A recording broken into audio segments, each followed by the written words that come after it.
안녕하세요. 맘띠입니다. 오늘은 2023학년도 동국대학교가 입시 전형이 어떻게 좀 변형이 있고, 그 다음에 2023학년도 동국대학교 입시 전형에 어떤 주요 변화가 있는지 그 점을 말씀드릴까 해서 이렇게 방송으로 찾아뵙게 되었습니다.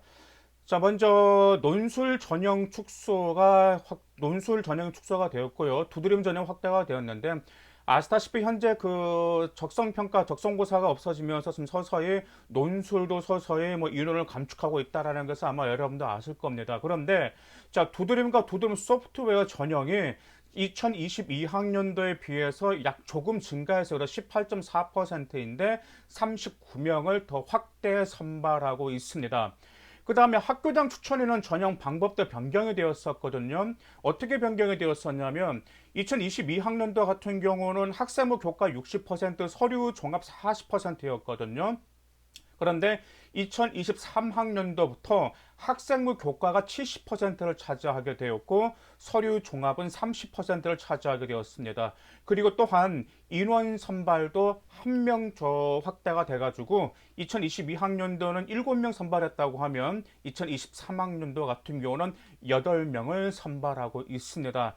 학생부 교과 70%, 서류 종합 30%라고 하지만 어차피 학생부 교과 내신에 그만큼 많은 비중을 차지하겠지만 그렇다고 해서 서류 종합 30%를 결코 우리가 뭐 소홀히 할 수는 없습니다. 그 이유가 어차피 동국대 학교장 추천 전형을 받는 것 같은 경우는 내신들이 다 그만 비슷비슷하거든요. 그렇기 때문에 서류에서 과세특에서 그 다음에 여러분의 역량을 보여주는 면에서 밀리게 된다면 오히려 면접에서 뒤집기가 아니 그 뒤집는다라는 게 어려워질 수가 있습니다. 면접이 아니고요. 그 서류에서 뒤집을 수도 있기 때문에 그렇죠. 자, 그 다음에 학생부 종합전이 1단계 선발 배수도 변경이 되었습니다. 2022학년도는 3배수였는데 2023학년도부터는 4배수 선발하고요. 특히 고른기회 통합 같은 경우는 2022학년도 3배수였거든요. 1차가. 그런데 23학년도에 5배수를 확대하였습니다. 그래서 두드림과 두드림 소프트 재현형 같은 경우는 1배수만 확대하였지만 고른교의 통합은 무려 2배수나 확대를 하였기 때문에 아마 여기에서도 입시 전형 풀이 많이 바뀔 것 같은 그런 예측이 들고 있습니다. 일단 정시 모집에서 변경 좀 세부 사항이 있습니다. 예를 들어서 2022학년도 가정교육과 있죠. 가정교육과. 가정교육과에서는 정시에서 그 학생들 같은 경우는 미적분과 기하를 선택했어야 됐었는데 2023학년도에서는 확률과 통계, 미적분, 기하 거기에서 가정교육에 선택할 수 있기 때문에 확통도 선택할 수 있다라는 점, 가정교육과 정시를 준비한 학생 여러분들은 그 점을 유념하시기 바라겠습니다. 자, 그럼 동국대 학교의 가장 하이라이트 꽃은 말 그대로 학종의 꽃은 말 그대로 무엇이죠? 네, 맞습니다. 두드림 전형이죠. 자, 두드림 전형은 어떻게 될까요? 자, 모집 인원은 512명을 선발하고 있습니다. 1단계는 3.5에서 4배수를 선발하고 있고 면접 30%로 180점을 차지하고 있고 수능 최저는 없습니다. 제출 서류는 학교 생활 기록부와 자기소개서 이런 등이 있는데 조금 이따 이제 두드림에서는 어떤 학생들을 많이 선호하는지 그 점을 좀 말씀드리도록 할게요. 그 다음에 두드림되는 소프트웨어 전형이 있습니다. 소프트웨어 전형 안에 모집 인원 64명을 선발하고 공과대학에서 선발한다는 걸 아마 여러분 아실 겁니다. 그래서 컴퓨터 공학 전공에서 27명, 정보통신공학 전공에서 23명, 멀티미디어 공학과에서 14명을 선발하고 있습니다. 전형 방법은 1단계 3.5에서 4배수를 선발하고 있고요. 면접은 30% 그리고 수능 최저 학력 기준은 미적용입니다. 자, 일단 여기서는 이제 제출 서류는 학교 생활 기록부와 이제 자기소개서인데 여기서 4배수 모집단은 멀티미디어 공학과 같은 4배수를 선발하고 있습니다. 그래서 이제 종종 문의가 많이 와요. 요즘에 와서 이제 4차 산업혁명에 맞춰가지고 뭐 코딩이라든지 뭐 여러 가지 여러분들이 많은 알고리즘 그 다음에 그런 소프트웨어는 굉장히 많은 활동을 하고 있어요. 그러면서 이제 종종 이런 문의가 옵니다. 우리 아이가 중학교 때부터 코딩과 컴공과 소프트웨어 굉장히 관심 많았는데 유일하게 거기에 관련된 과목만 열심히 공부하고 나머지 주요 과목에선 성적이 많이 좋지가 않아요라고 물어보신 분도 계세요. 근데 저는 개인적으로 한번 말씀드리고 싶은 게 있는데 그 학생이 현재 중학생이단 말이에요. 고등학생도 아니단 말이에요. 그런데 그 아이가 분명히 특목고는 안 갈 거잖아. 일반고 갈 건데, 과연 특목고 자사고 학생들을 지원하는 소프트웨어의 그 생활 기록부와 그 보고서를 따라올 수 있을 것인지, 그 점에 대해서는 한번 좀 의구심을 가지실 필요가 있다고 생각하십니다. 보통 이제 이렇게 생각하셔서, 아, 이 정도면 충분하겠지라고 생각하시는데, 정말 장난 아닙니다. 정말 정말 미처 이 세상에 나오지도 못한 아주 획기적인 뭐 그 코딩이라든지 뭐 요런 너무 엄청난 대단한 것들을 굉장히 많이 했어. 저도 올해 정말 소프트웨어 진학한 학생들 이제 면접 준비하거나 이제 생활기록부하고 그 다음에 뭘 하게 되냐면 그거 이제 비교과도 이제 컨설팅을 하고 수행평가를 봐주는데, 정말 그 아이들이 저에게 수행평가를 요구하는 자료들을 보면 아, 정말 전문가 뺨칠 정도구나. 정말 대단하다라는 생각이 듭니다. 아차, 근데 그런 점들에 관해서는 저 에듀맘띵 어플에 보시면 그 주제들이 있습니다. 고수들의 교육정보 보시면 어떤 주제들로 보고서를 작성했는지 그 주제들이 있고, 출처도 에듀맘띵 어플에다 다 공개해놨습니다. 그렇기 때문에 거기 한번 주제라도 참조하신다면 여러분들이 아, 어떤 쪽으로 좀 만들어나면 되겠구나라는 점을 대략 감이라도 잡을 수 있어요. 하지만 똑같이 적용하시면 절대 안 됩니다. 왜냐하면 이미 그 활용했던 그런 자료들이기 때문에 여러분들은 여러분의 스타일에 맞게 가공할 필요가 있습니다. 자, 그 다음에 학생부 교과, 학교장 추천 인재, 모집인은 470명을 선발하고 있고요. 아까 말씀드렸다시피 고교별 8명 이내에서 추천을 받고 있습니다.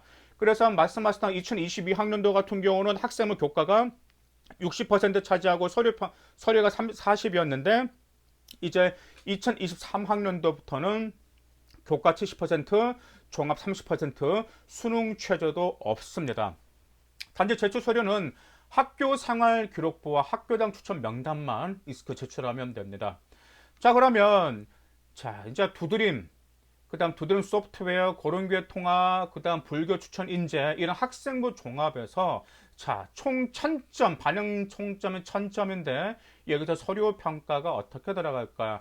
먼저 동국대학교 같은 경우는 물론 당연히 모든 대학교는 충실하거나 성실한 학생을 다 선발합니다. 그래서 동국대학교 같은 경우는 충실한 학교 생활의 바탕으로 학업 역량, 주도적 학습 태도, 전공 관심도, 그 다음에 인성 등을 종합적으로 평가하는데, 여기서 여러분들 한 가지 볼 수 있게 있어요. 여러분들 보시면 학업 역량, 자기 주도적 학습 태도, 전공 관심도 이거 그냥 하면 되겠나라고 생각했지만 전혀 아니에요.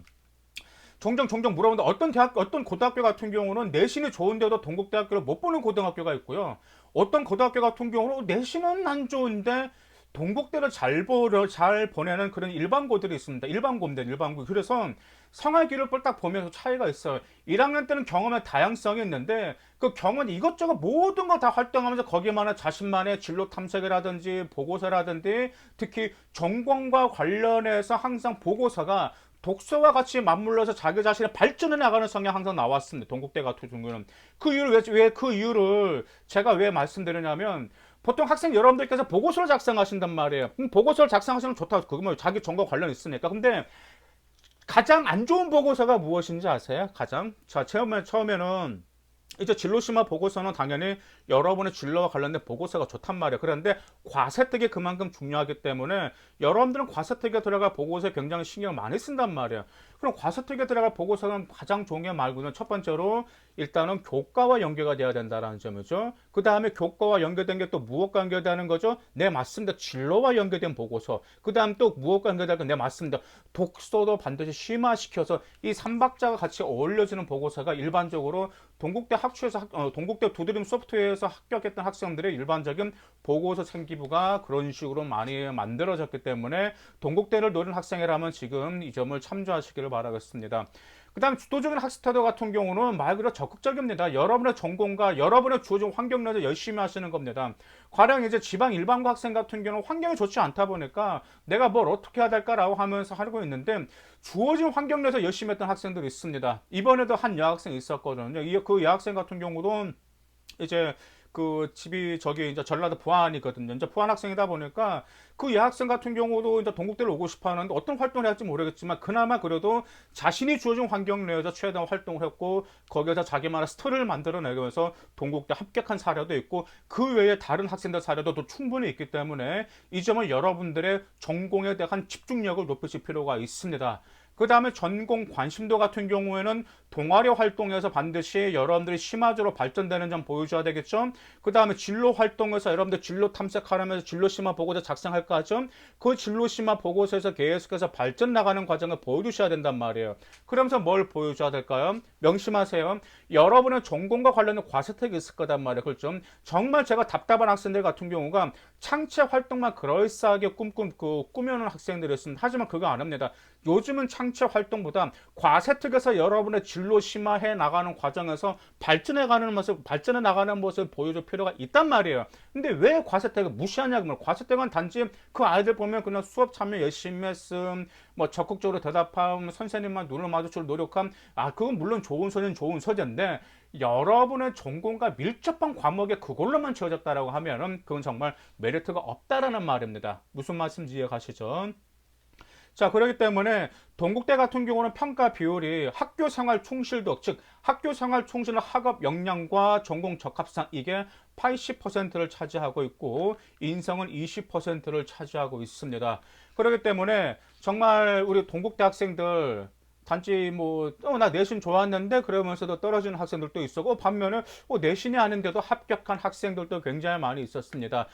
그리고 동국대 같은 경우 인상 항목에서 이제 다른 대학교 다 마찬가지죠. 성실성과 역할의 주도적인 그러한 역할도 활동들을 평가하기 때문에 이런 점들을 통해서 여러분들이 전공 분야 학업 능력과 그다음 비교과 활동을 통해 얼마나 많이 전공 분야 역량을 발전했는지 그 점을 꼭 생활기록부에 어필하시길 바라겠습니다. 올해도 동국대는 소신 이상으로 많은 학생들 합격하였기 때문에 에듀맘띵 어플에서 여러분들 보고서 주제라도 꼭 참조하시기 바라겠습니다. 감사합니다.